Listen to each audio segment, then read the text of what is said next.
We are back.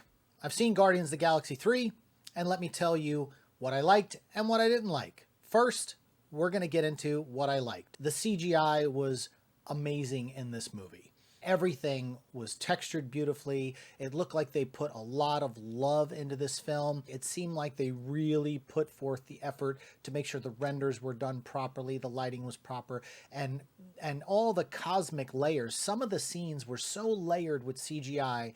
I completely understand why all of the visual effects houses are just being inundated with lots and lots and lots of work and tedious work.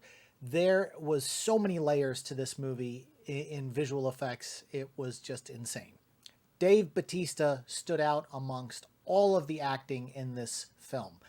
He has completely moved on and gone to a whole new level with his character, and I don't think there's anything left for him to do in this franchise or in the MCU.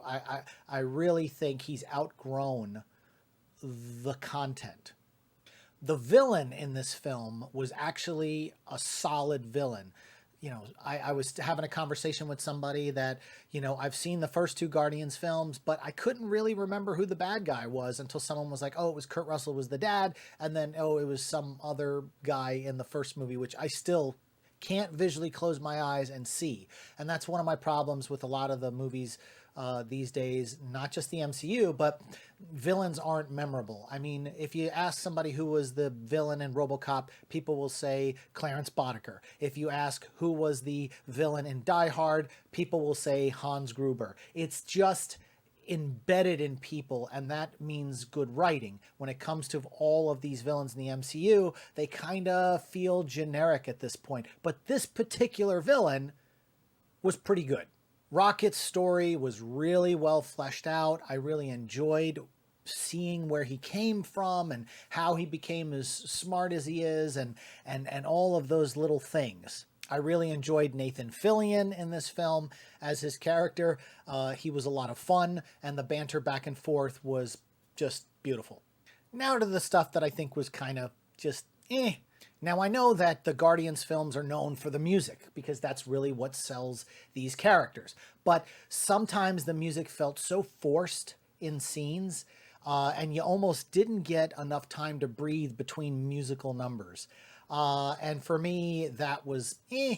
As far as StarLord and Gamora, that, you know, trying to get back together thing was kind of beat to the ground in this movie, and it, you know, fell flat for me. I feel like they could have just moved on after Endgame and the last time we saw the Guardians, where they really weren't in tune with each other and they just went their separate ways and there wasn't any romance. I feel like Sylvester Stallone was wasted in this movie. They could have given him a bigger part. I enjoyed seeing Lloyd Kaufman because, once again, James Gunn came from that trauma-esque background, and to kind of elevate his mentor, if you will, is always nice to do, especially when they helped you get where you needed to go in your career.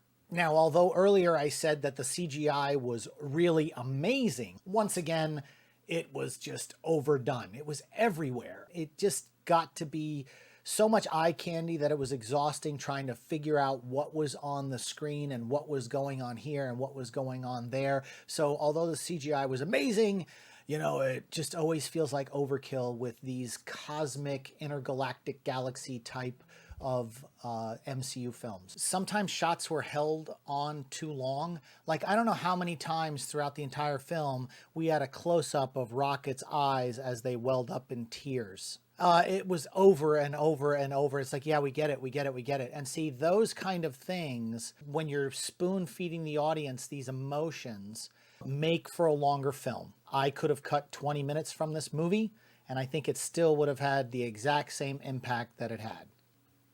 No matter what the circumstances, whether it was a giant planet exploding or ships being destroyed, no one ever felt like they were in danger. And that was one of the problems with the film. You have all of these characters going through all these huge things, buildings exploding, ships crashing, all this stuff, and everybody kind of gets out of it unscathed. And even when you think something's going to happen, the old Rian Johnson of filmmaking, subverting expectations. And I will give one minor spoiler: the hallway scene. It seems like everything now, ever since Darth Vader in Rogue One goes down the hallway, or Luke Skywalker does the hallway in The Mandalorian, it seems like there always needs to be a hallway scene. I'll be honest with you, this was the best hallway scene I've ever watched and witnessed on screen. But again, so much CGI in the hallway scene. It didn't take away from it too much, but you had to follow with your eyes everywhere because it was whipping around like something you've never seen before in a movie. I give this movie a 7 out of 10 stars. And honestly, it's a one-off for me.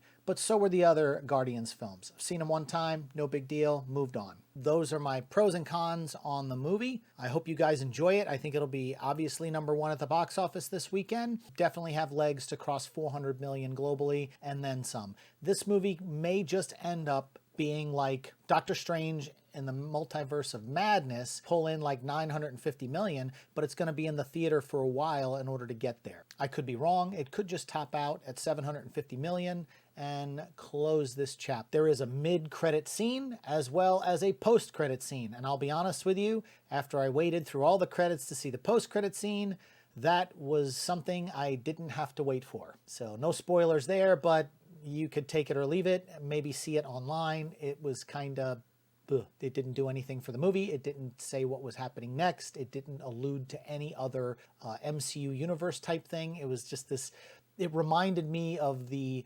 Avengers shawarma scene where they're, let's just go eat shawarma. It wasn't that, but it was like that. It went nowhere, the post-credit scene. So to stay for it, kind of silly.